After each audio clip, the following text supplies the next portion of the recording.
waxaa halkaan salaam oo soo jeedinaya dhalinyarada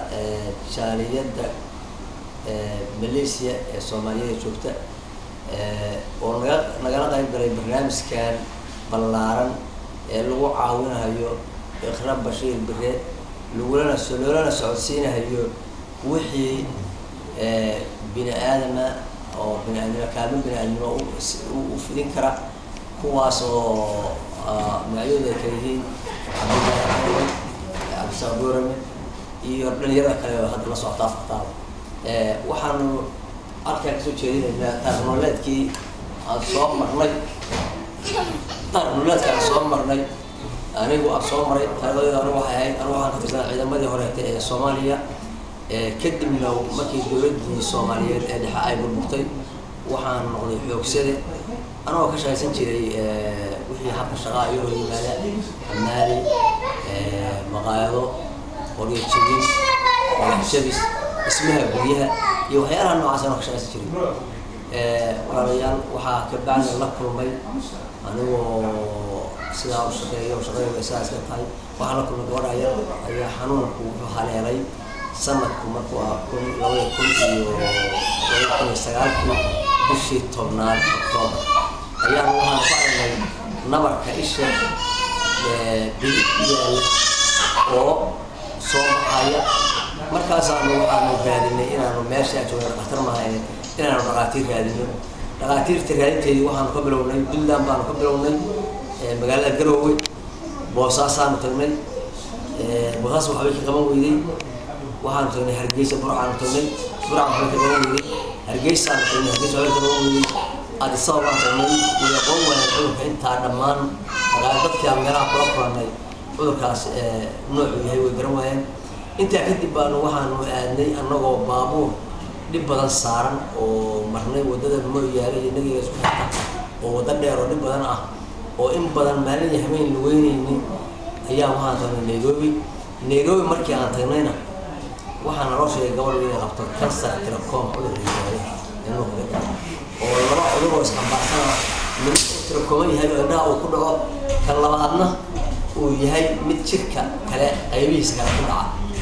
kadib waxay noo sheegeen dhaqaatiirtu in la bixin doono isha bidixda ah gabadha Iqra Bashiir Bire markii isha la bixiyay waxaan joognay magaalada Nairobi muddo 6 bilood aan joognay 6 bilood ka bacdina waxaan ku laabanay Soomaaliya annaga oo naga dhamaatay sahaydii iyo wixii aan haysanay wixii kaalmay karo Soomaalida kaalmada keenana ayaa ay dhamaatay markii aan gacan maray dadkii waxaan ku laabanay Soomaaliya markaan tagnay ishii kale oo labaad oo bidix ayaa nabarka ka soo baxay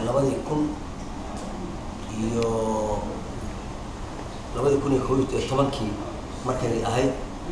annagoo joogno magaalada Gaalkacyo ayaa waxaan aragnay gabadhii ishii bidix oo u fiyoobay oo haddana uu nabarkii hayo markii nabarkii aan ishii ku aragnay waxaan raadsanay wixii nooliya oo aan ku mari lahayn wadada ama isbitaal ku aadi lahayn intii aan nooliga baadgooynay oo aan ka daba laabanay nooligii aan diyaarad ku lahayn ayaa nabarkii ishii ku weynaaday nasiib wanaag waxaanu helnay inaanu nimaadno Malaysia annagoo gabadheedii jiraan wadana wata markii aan dhaqaatiirta Malaysia ka la kulmana waxay ii sheegeen inaysan ishu rajo lahayn in la bixiyo mooyaane sida daraadeed ishii labaad oo isha bidix ahayd ishii koowaad oo isha midig ahayd waxa lagu bixiyay Nairobi ishii labaad oo isha bidix ahaydna waxa lagu bixiyay Malaysia sida hadda waxaanu ku sugannahay magaalada Kuala waxaanu joognay muddo 3 bilood iyo saada waxaa naga dhamaaday sharcigii aan ku joogno waddanka waa naga dhacay waxa kale oo dhibaato xoog naga haysata xagga hoyga iyo nolosha annaga oo aan ku lahayn waxa macrifa magaalada tan hadda meel waxaan ku suugaynaa deed niman ay dhalinyarada oo jaaliyad kamid ah yihiin ayaan fiidkii maanta maalintii magaalada soo raacayna أنو كنا وحي عن سوي هرنو مقالة سوي هرنو أو بريء عن كسوي هرنو بني آدم كمقالة شوي هذا هو حان كسرنا هاي حالات خطر وارد ونجاح يسقط حاجة نرشة يهوية يشرع صدق عقب أو يعني بحول الوهية هودرنا هذا الشرع يجوا كتاب هودرنا هذا كبرنا يرى موحل بحنين راشين كي وح عيمين هاي وح عيم الوهية يضو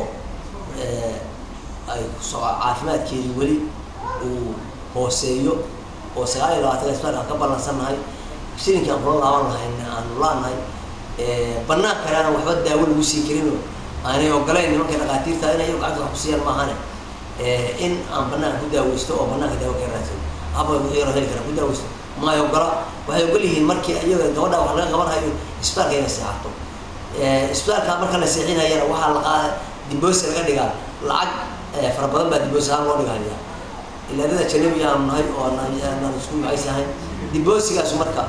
والعق هذا أنت هذا مركا هذه إسبار كلام هذا ما هذا وذاك الأولاد والوعي لكن إسبار كان العقتيسة شنت البريء سيحنسي يداوي قادنيسي واحد يريد يدبس صوت يسا العقتها هي العقبة بدل ما يريد يسا أنا درت هذا وحوي وقت هذا عنه مسوينا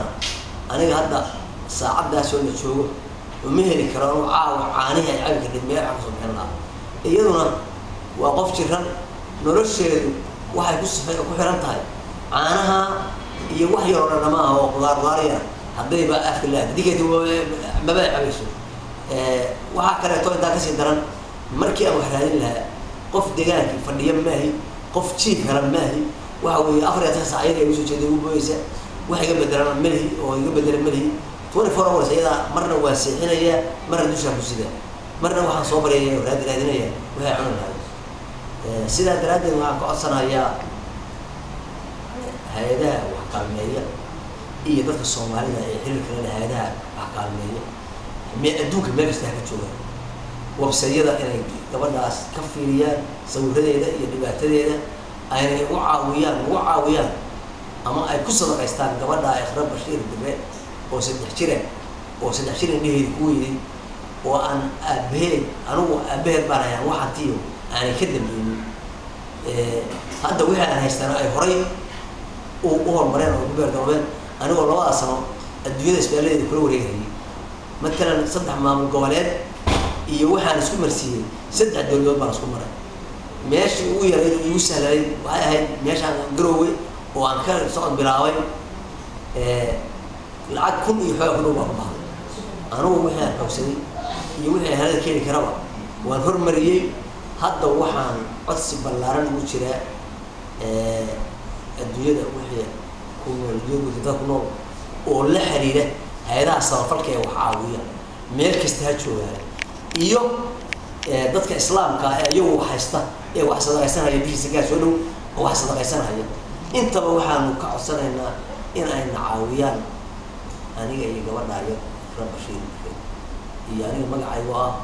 بشير وحن هذين هي ضدك لأن يرد كتر سجارية عن قبيل كلاهين إسلام لماذا يوسف المتين وكذب قتيل بعتضيدا وهذا قلبت يشوفته أيام وحن هاد بالله نوعنا هي كواس ويقدوا وي إين السورة الجلية إلى الدنيا الله الله وعدتك تشوفه نوع كستها هذا وجامين هيو مثلا عيمو عيني شيرمان ندى وشيرمان هي قبضة شركة. السلام عليكم ورحمة الله وبركاته.